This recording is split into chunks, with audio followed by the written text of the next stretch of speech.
વલસાડ જિલ્લાના ઉમરગામ તાલુકાના નારગોલ ગામમાં લગ્ન પ્રસંગો બાદ ફેલાતી ગંદકી અટકાવવા ગ્રામ પંચાયતે કડક પગલાં લીધા છે।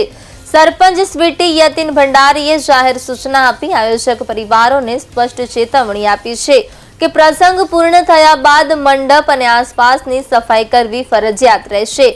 પંચાયત મુજબ હાલ લગ્નોમાં પ્લાસ્ટિક ગ્લાસ, પેપર ડીશ અને અન્ય નકામી વસ્તુઓના વધતા ઉપયોગથી ગામમાં કચરો ફેલાઈ રહ્યો છે, જે સ્વચ્છતા માટે ખતરારૂપ છે।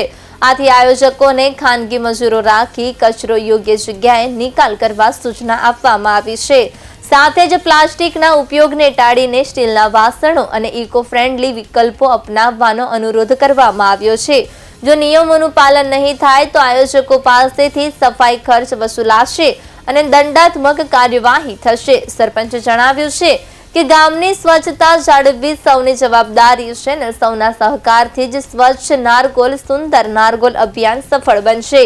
આ ઉપરાંત વરઘોડામાં રંગીન કાગળ ઉડાડવાથી પણ બચવા તાકીદ કરવામાં આવી છે।